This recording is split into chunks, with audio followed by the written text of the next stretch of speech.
March 6th, 1945, Lake Balaton, Hungary, 4 o'clock in the morning. The ground shakes, not from artillery, from engines, hundreds of them roaring in the darkness. Panzer divisions of the 6th SS Panzer Army roll forward through the pre-dawn fog, their tracks churning mud into a thick paste that clings to everything. Inside the tanks, young men who've been told this is Germany's last great offensive peer through vision slits at a landscape they can barely see. The fog is so thick you could drown in it. Ahead, Soviet positions wait in silence. Minefields, anti-tank guns, infantry dug into frozen earth. The Red Army knows the attack is coming. They've known for days. German radio discipline collapsed weeks ago. Security means nothing when the Reich is dying, but the panzers roll forward anyway. Not because victory is possible. Not because the strategic situation makes sense, but because Adolf Hitler, sitting in his Berlin bunker 600 miles away, has ordered one final offensive, one last attempt to turn the tide, recapture Budapest, drive the Soviets back across the Danube. He's named it Operation Frühlingserwachen, Spring Awakening. The Waffen-SS soldiers rolling toward Lake Balaton have a different name for it. They call it the Death Ride, and within 2 weeks they'll understand exactly how accurate that name is. This is the story of Hitler's last offensive, a battle so futile, so catastrophically doomed, that even the men fighting it knew they were participating in their own annihilation. It's the story of how elite divisions, once the pride of the Third Reich, were ground to dust in the Hungarian mud. And it's the story of what happens when ideology replaces strategy, when desperation masquerades as courage, and when soldiers are asked to die for a cause that's already lost. Before we continue, if you enjoy cinematic deep dives into history like this, please consider subscribing. It really helps us bring forgotten stories to life. To understand how the Waffen-SS ended up in Hungary in March 1945, you have to rewind 5 months to the autumn of 1944, when the Reich's Eastern Front was collapsing like a structure with no foundations left. October 1944, the Red Army has driven German forces out of Ukraine, Romania, and most of Poland. Soviet troops stand on the borders of East Prussia, German soil for the first time. Hungary, Germany's last remaining ally, teeters on the brink of switching sides. Regent Miklos Horthy has opened secret negotiations with the Soviets, hoping to arrange a separate peace before his country becomes a battlefield. Hitler's response is swift and brutal. German commandos kidnap Horthy's son, and Wehrmacht forces occupy Budapest. Horthy is forced to abdicate, replaced by Ferenc Szalasi, leader of the Arrow Cross, Hungary's fascist party more loyal to Berlin than to Budapest. Hungary remains in the Axis, whether its people want it or not, but loyalty doesn't stop Soviet tanks. By late December, the Red Army has surrounded Budapest. Nearly 800,000 Soviet troops encircle the city in a massive pincer movement, trapping over 70,000 German and Hungarian defenders inside. It's Stalingrad in miniature. Urban warfare, house to house, brutal and slow. The Wehrmacht attempts multiple relief offensives, trying to break through to the surrounded garrison. All fail. On February 13th, 1945, Budapest falls. The defenders who haven't died in the fighting attempt to break out. Most are killed or captured within hours. It's one of the bloodiest sieges of the entire war. Tens of thousands dead. The city in ruins, and Hungary now firmly in Soviet hands. Hitler is furious, not at the strategic situation. He's long since stopped thinking strategically. He's furious at the symbolic loss. Budapest was a capital, a prize, proof that Germany still held something. Its fall confirms what everyone except Hitler already knows. The war is over, Germany has lost, and everything now is just delaying the inevitable. But Hitler doesn't accept inevitability. Instead, he decides to retake Budapest. Not someday, not eventually, immediately. He orders his last major strategic reserve, the 6th SS Panzer Army, redeployed from the Western Front to Hungary. This isn't a defensive redeployment to shore up collapsing lines. It's an offensive operation, a massive counterattack aimed at recapturing Budapest, destroying Soviet forces west of the Danube, and somehow impossibly changing the course of the war. His generals are appalled. Every Wehrmacht commander with functioning sense knows this is madness. The Red Army has overwhelming numerical superiority. German fuel reserves are almost exhausted. The terrain, muddy, marshy ground around Lake Balaton, is terrible for armored warfare. And even if the offensive succeeds, even if Budapest is retaken, it changes nothing. Berlin is still doomed. The Reich is still dying. But Hitler isn't interested in military logic. No, he's interested in willpower. He believes that determination, fanaticism, and the supposed superiority of German troops can overcome material disadvantages. And if anyone embodies those qualities, it's the Waffen-SS. The 6th SS Panzer Army is Hitler's favorite formation, commanded by Sepp Dietrich, a loyal Nazi and longtime Hitler confidant. It contains 4 elite SS Panzer divisions: Leibstandarte Adolf Hitler, Das Reich, Totenkopf, and Wiking.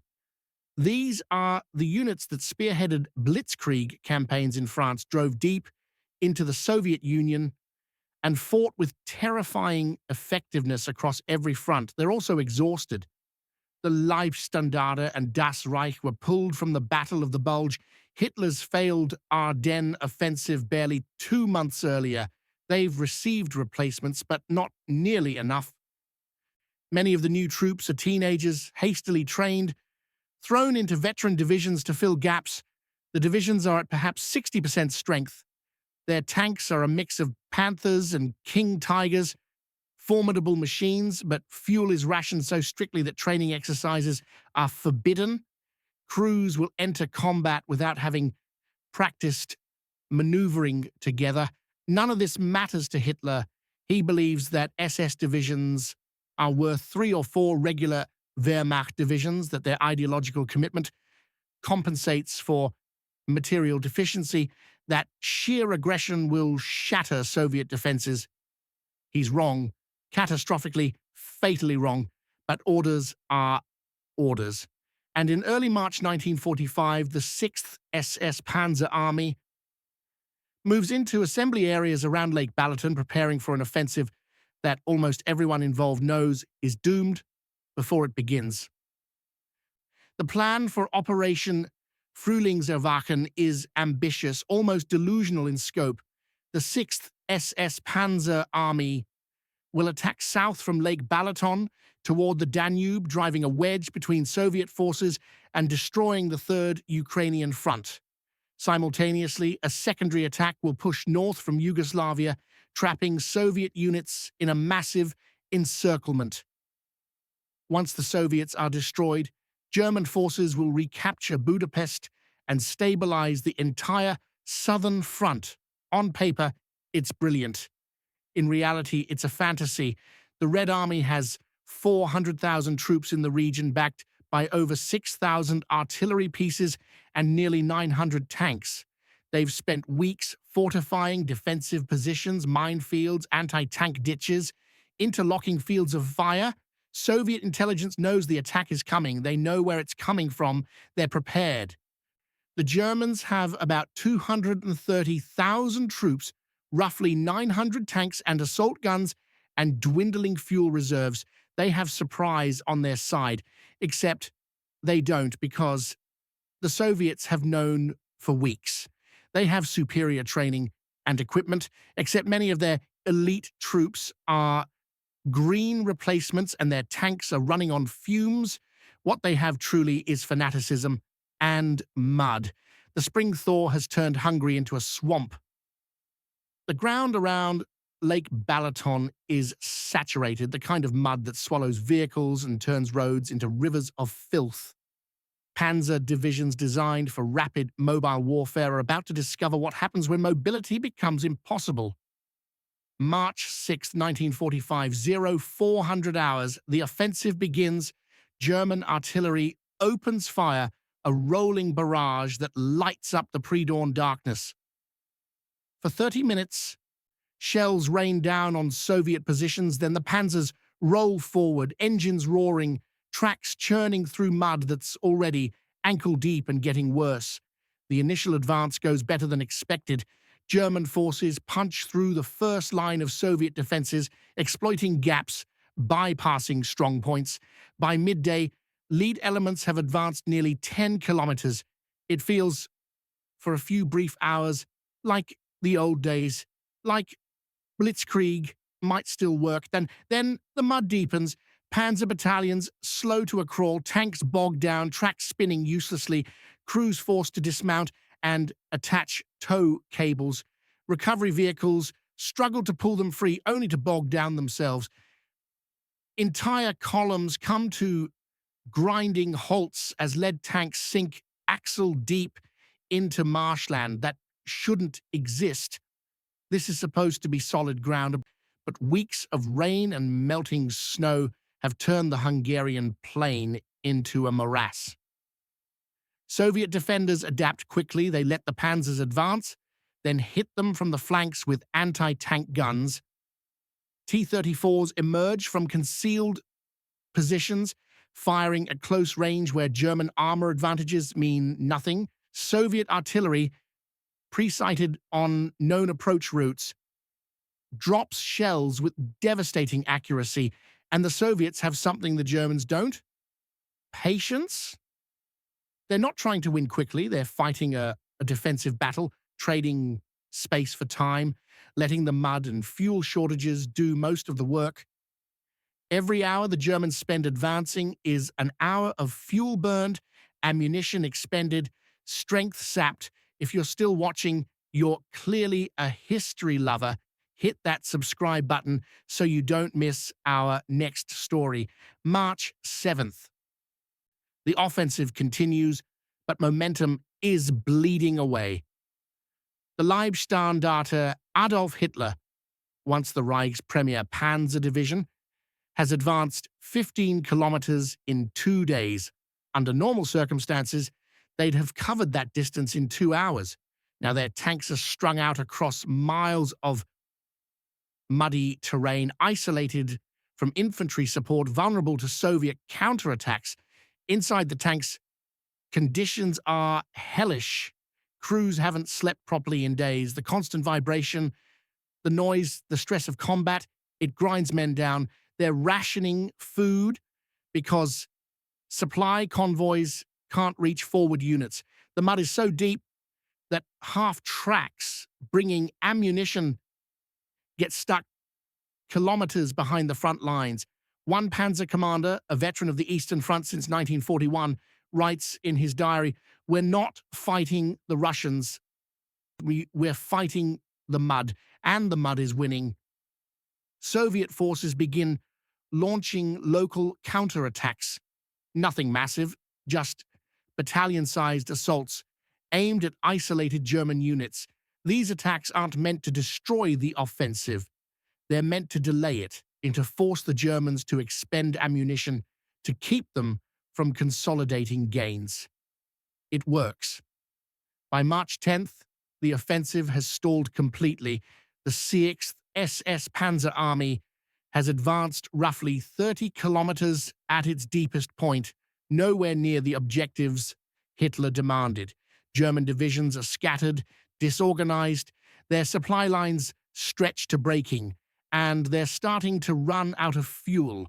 This is the death spiral of armored warfare. Without fuel, tanks become stationary targets. Without mobility, panzer divisions lose their primary advantage.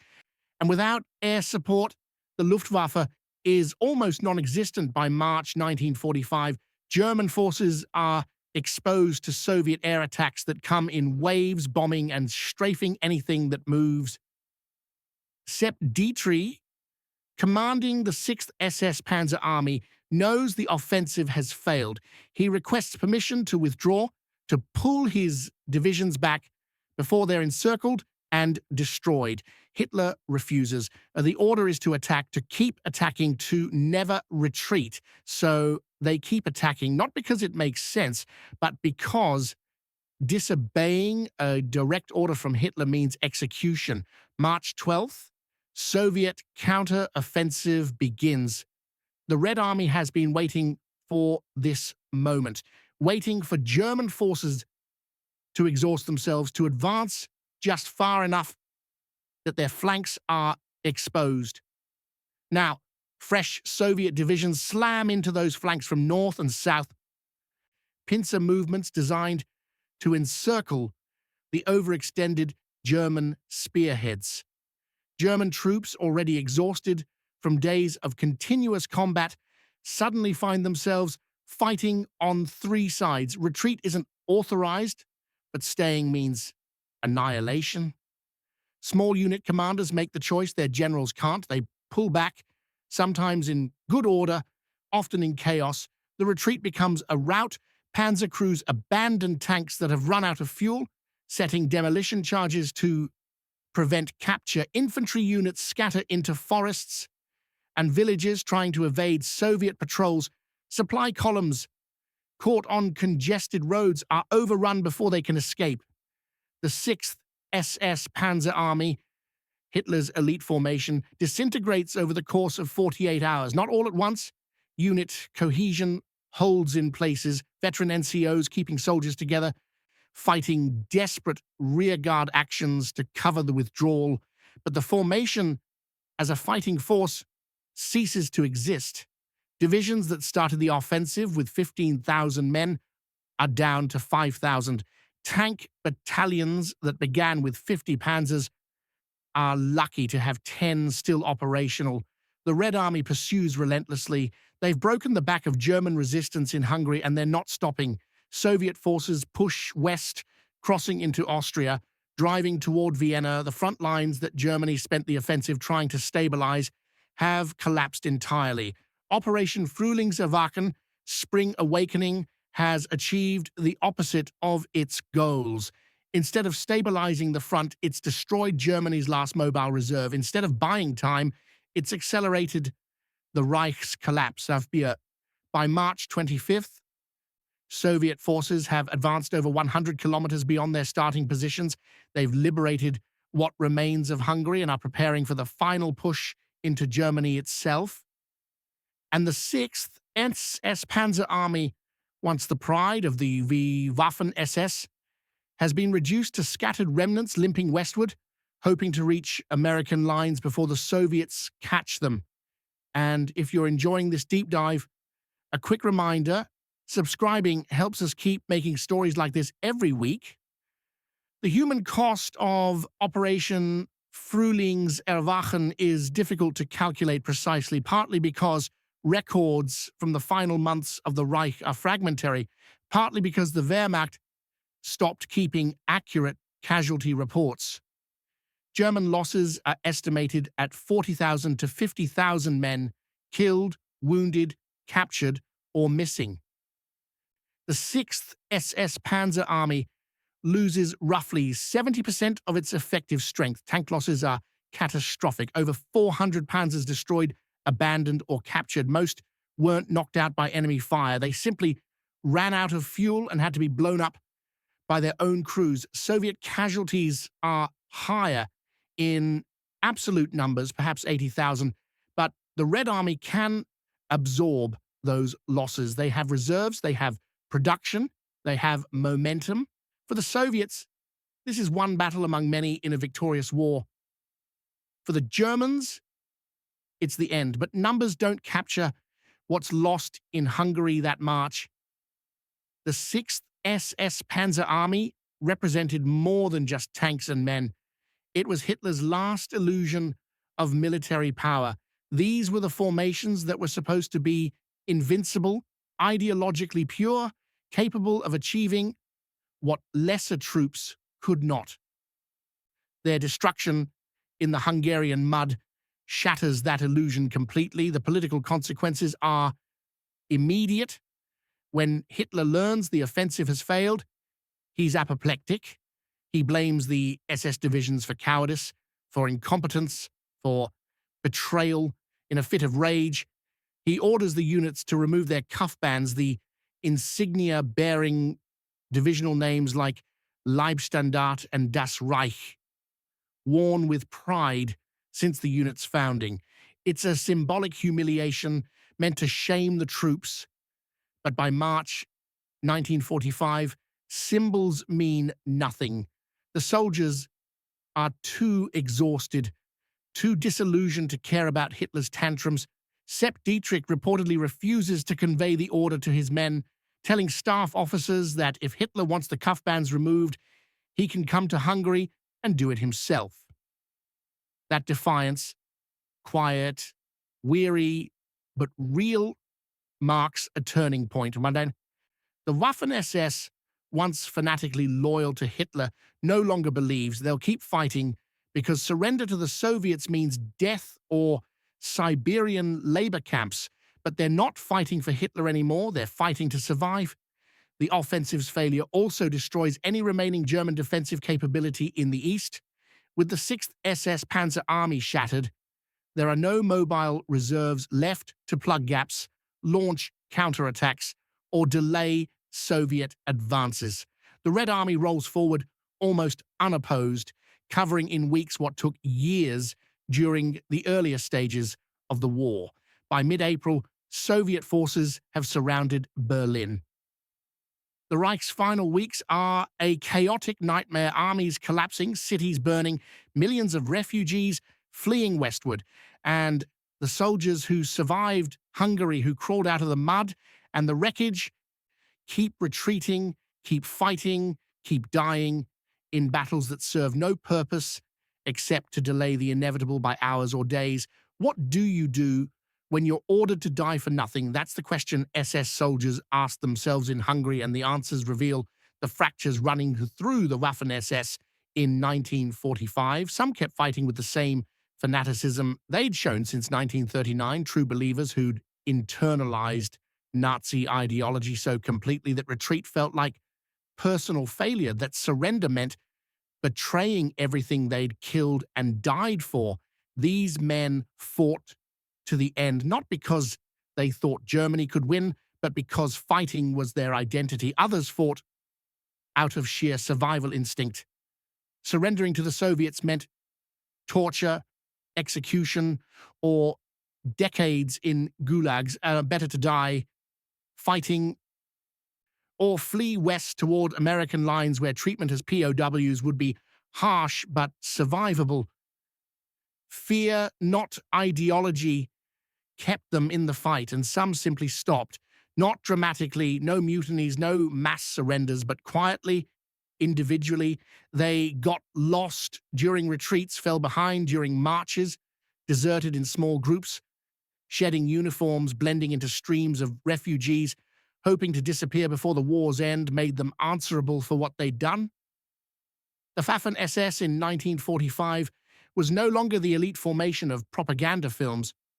It was a hollowed-out force held together by fear, habit, and the knowledge that stopping meant facing consequences from the Red Army, from their own military police, from history itself. Letters home from this period, the ones that survive, reveal men caught in cognitive dissonance. They write about duty, about comrades, about fighting to the last.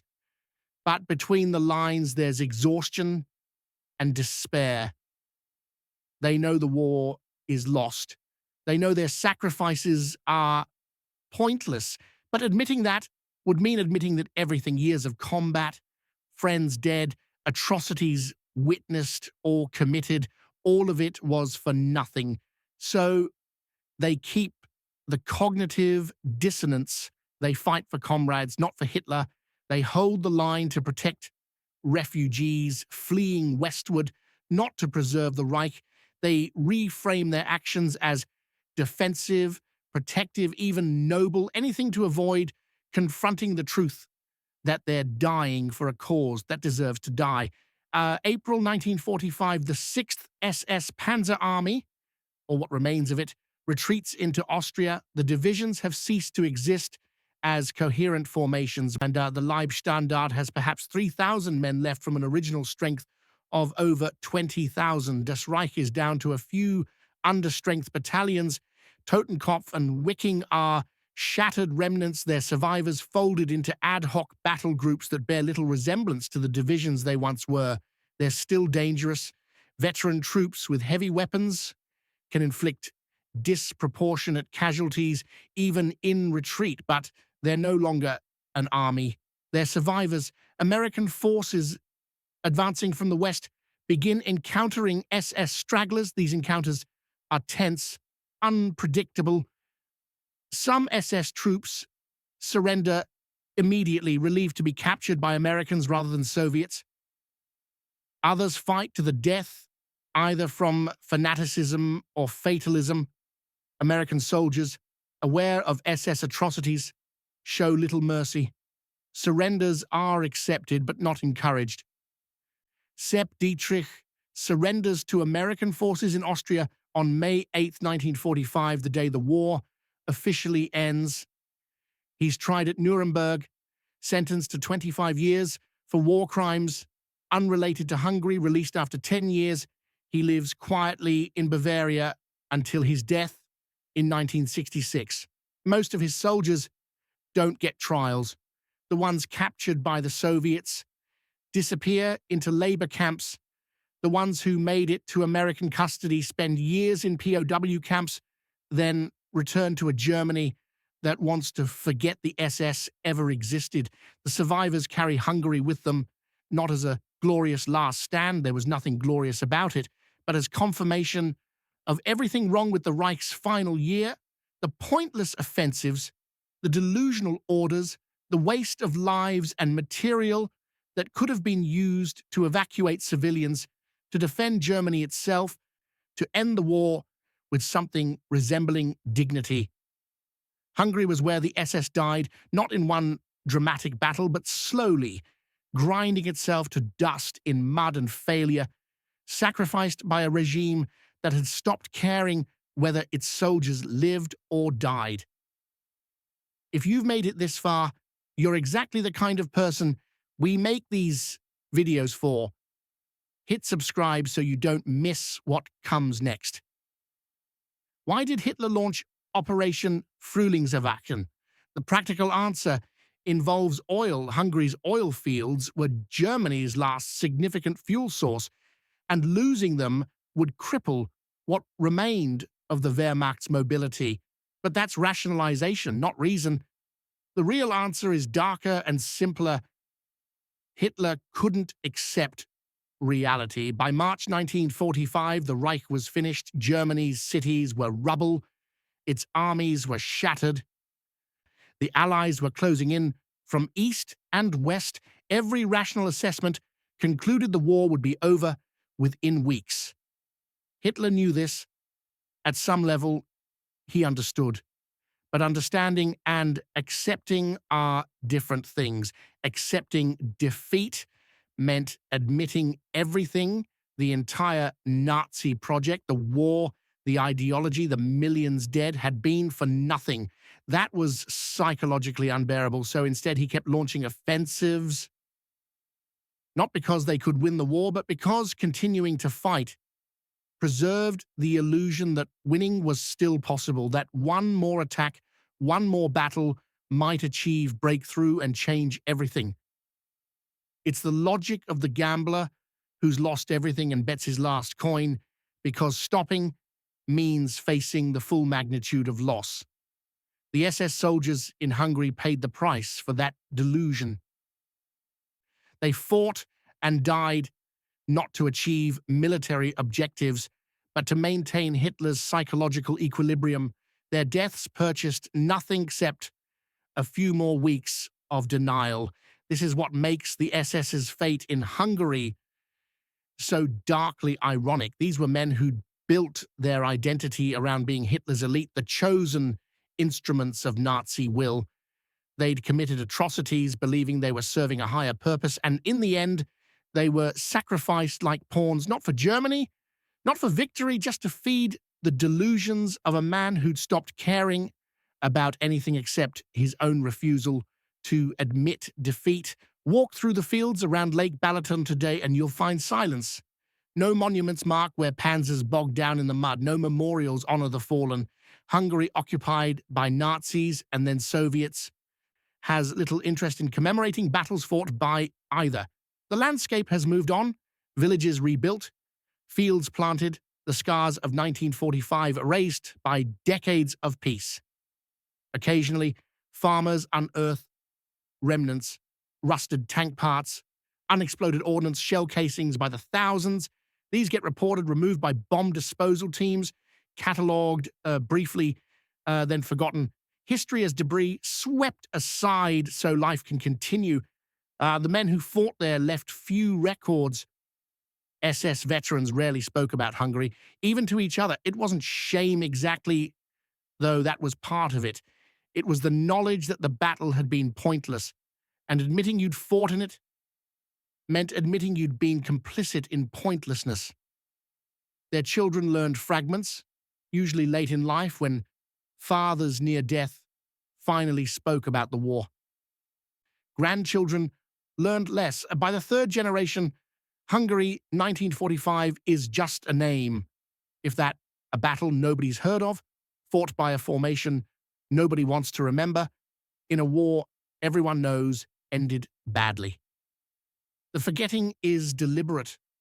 Post-war Germany needed to move forward, and moving forward meant not dwelling on what the SS did or who they were.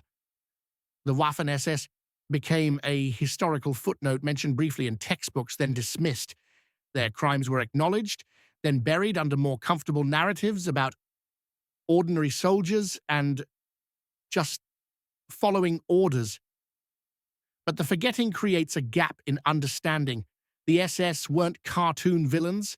They were products of ideology, propaganda, and circumstance, men who made choices, terrible choices, but choices shaped by contexts. We need to understand if we're to learn anything from their failures. Hungary was where those choices led to mud, to death, to futility, to a battle so pointless that even the men fighting it knew it served no purpose except satisfying a madman's refusal to face reality. March 6, 1945, Lake Balaton, 4 o'clock in the morning. Panzers roll forward through fog so thick you could drown in it. Young men peer through vision slits, engines roaring, tracks churning mud. They're told this is Germany's last great offensive, that victory is possible, that their sacrifice matters. They believe it because believing is easier than facing the alternative. Within 2 weeks, most of them will be dead, captured, or fleeing westward through wreckage and chaos. The offensive will collapse. The Reich will fall, and the mud of Hungary will swallow tanks, bodies, and the last illusion that fanaticism could substitute for reality. Operation Frühlingserwachen was Hitler's final offensive, but more than that, it was the moment the SS realized they'd been betrayed, not by enemies, not by circumstances, but by their own leadership, by the ideology they'd served, by the belief that will could overcome impossibility. They fought for nothing, they died for nothing, and they learned far too late that loyalty to a lie purchases only one thing: a grave in the mud, unmarked and unmourned, in a country that wants only to forget they were ever there. The spring never came. Just death, mud, and the end of everything they'd believed the Reich would be. And perhaps that's the only lesson Hungary offers, that when you build your identity on ideology rather than truth, when you serve leaders who value symbols over lives, when you mistake fanaticism for strength, you don't die heroically, you just die in the mud for nothing, forgotten by the regime you died for. erased by the history you thought you were making.